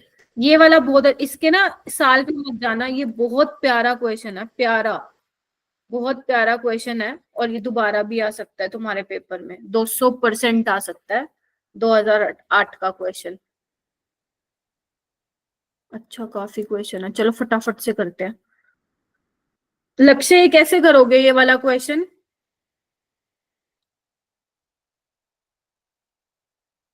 लक्ष्य यस मैम। कैसे करोगे ये? सो गए क्या? नहीं मैम, देखो। नहीं नहीं, देख लो, साफ लग रहा है सो रहा है ना ये, आवाज से पता चल रहा है। इतना भी बोरिंग ना है चैप्टर। चलो if uncertainty in position and momentum are equal, क्या लग रहा है क्या होना चाहिए? चलो जागो फटाफट, 5 मिनट की क्लास है, फटाफट। Third option. Delta X into delta P होता है, बोलो। Yes ma'am. Yes ma'am. तो वो कह रहे हैं कि पोजीशन मोमेंटम बराबर है, तो डेल्टा पी स्क्वायर लिख दूं, बिकॉज डेल्टा एक्स भी डेल्टा वो होगा, और डेल्टा पी क्या होता है? एम डेल्टा वी, यानी कि M square delta V square, बोलो। Yes ma'am. तो डेल्टा वी स्क्वायर हो जाएगा h/4πm²। बोलो क्या कहते हो? सी ऑप्शन आ जाएगा। बस, तो डेल्टा वी निकालना है ना अपने को। यस, अंडर द रूट ले लो, h बाय इसका अंडर द रूट आ जाएगा और बाहर आ जाएगा 2m, क्योंकि 4 का 2 हो जाएगा, m² का m हो जाएगा। हाँ बस यही बताने वाले थे। किससे नहीं होगा जल्दी बताओ? चलो भाई, सबसे हो जाएगा। ये वाला करो, थोड़ा सा देखो, एक्टिव होके बैठो भाई क्लास में, मैं बता दे रही हूँ। 11th चल रहा है, 11th, सोचो तुम लोगों का डेली बेसिस पे 11th कवर हो रहा है, कितनी अच्छी बात है। तो इसीलिए ये महीना है बस, जनवरी वाला पढ़ने वाला, फिर तो उसके बाद तुम लोग एग्जाम में मुझे पता है बिजी हो जाओगे। ध्यान रखना 8 फेब तक क्लासेस है, थोड़ा सा पुश कर लेना खुद को इस डेट तक। 10 के बाद तो मैं नहीं मिलूंगी तुमसे, फिर मैं बाद में मिलूंगी तुमसे 26 मार्च को। मैम आप कह रहे थे आप एक्स्ट्रा क्लासेस लगा लोगे। वो जो बच्चे अवेलेबल होंगे तो, लेकिन वो भी शायद हमें शिमला जाना बूट कैंप के लिए 10 से 28 फेब, मुश्किल लग रहा है मेरे को। ये वाला करो। तो मैम आप डेली का या फिर हमें वीकली का कोई हाँ, टारगेट मैं आप दे लोगों देना। को टारगेट दूंगी, टेंशन मत लो, सब अरेंजमेंट करके जाऊंगी। ठीक है, टारगेट दूंगी, उस लाइक असाइनमेंट जो भी होगा, प्लानर पूरा तुम लोगों के लिए बना के जाऊंगी। जो कर सकता है वो कर लेना, पहले पूछ लूंगी सबसे कौन कर सकता है कौन नहीं। ठीक है, चलो ये करो। अनसर्टेनिटी पोजीशन 0 होगी तो मोमेंटम क्या होगा फिर? अरे बोल दो। जीरो या फिर इनफाइनाइट? जीरो क्यों? इन्फिनिटी। ये होता है ना रिलेशन, तो इनफाइनाइट हो जाए। ठीक है। अपने पास क्या होता है, delta X into delta P into delta P, ये होता है h/4 पाई। Yes ma'am. है तो डेल्टा एक्स क्या होगा, h/4 पाई डेल्टा पी। तो अगर अनसर्टेनिटी इन पोजीशन 0 है तो उल्टा ले लो, या तो वैसे तो इनफाइनाइट हो जाएगा। ठीक है, चलो ये घर से कर लेना। बोल Yes, रहे थे डी ब्रोई वेवलेंथ है पार्टिकल की, मास जो है 100 टाइम्स है इट्स वेलोसिटी, देन इट्स क्या पूछा, it's value in term of mass and Planck's constant. ठीक है, मास जो है 100 टाइम है उसकी वेलोसिटी के लिए, निकाल लोगे? yes ma'am. Yes ma'am. ठीक है, क्या फॉर्मूला लगाओगे? हम वही वाला लगाएंगे, delta X into M into delta V is equals to h/4 pi. तो वेलोसिटी को हम m/100 लिख लेंगे। बट यहाँ पे तो अपने को वो बताना है, डी ब्रोई वेवलेंथ का बताना है रिश्ता।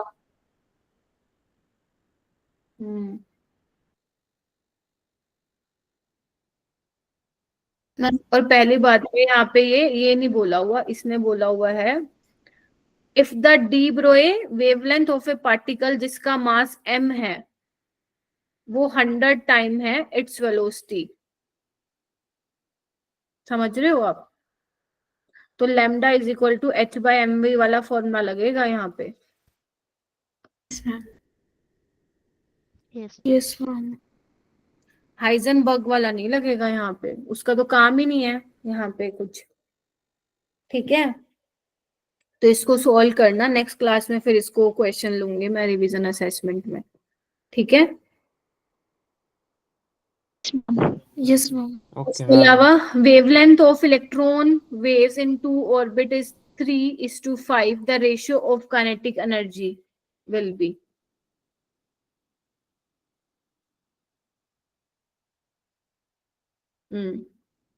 कर लोगे ये भी? क्या Yes, करो, ma'am. क्या फॉर्मूला लगाओगे? मैम वो lambda is equals to h/√2m into kinetic energy. Lambda 1/λ2 कर देना और आंसर निकाल लेना, तुम लोग आ जाएगा। ठीक है, यस मैम। Yes ma'am. इसको भी मैं नेक्स्ट क्लास में पहले ले लूंगी बस। ठीक है, और कल हम कर देंगे कंप्लीट क्वांटम नंबर्स। ठीक है, तो देखो तुम्हें इस चैप्टर में सुन लो क्या करना है। पूरा चैप्टर मैं पढ़ा रही हूँ, तुम्हें भी पढ़ना है। क्वांटम नंबर तो छोड़ के नहीं जाना, मैं तुम्हें बहुत सारे क्वेश्चन दूंगी इसके करने के लिए, बहुत सारे, क्योंकि बहुत इंपॉर्टेंट है, एक 4 नंबर का आना ही आना है। और मैं चाह रही हूँ वो 4 नंबर फिक्स हो जाए तुम्हारे क्लास अटेंड करने से ही। ठीक है, इसके अलावा जो दूसरा क्वेश्चन होगा ना, देखो वो उसकी मर्जी है, वो हाइड्रोजन स्पेक्ट्रम से देगा, चांसेस वैसे यहीं से ही होते हैं ज्यादा, हाइड्रोजन स्पेक्टर से, और जो बोहर रेडियस वाला सवाल है वहां से, ये होते हैं बहुत ज्यादा पॉपुलर। उसके बाद डी ब्रोई, हाइजेनबर्ग, ये थोड़े से कम ही इंपॉर्टेंट टॉपिक है, यहाँ से तो आता ही आता है, उसके अलावा उसकी मर्जी है वो कहाँ से देगा। ठीक है, तो ये हम क्या कर लेंगे, क्वांटम नंबर मैं लास्ट क्लास में कराऊंगी।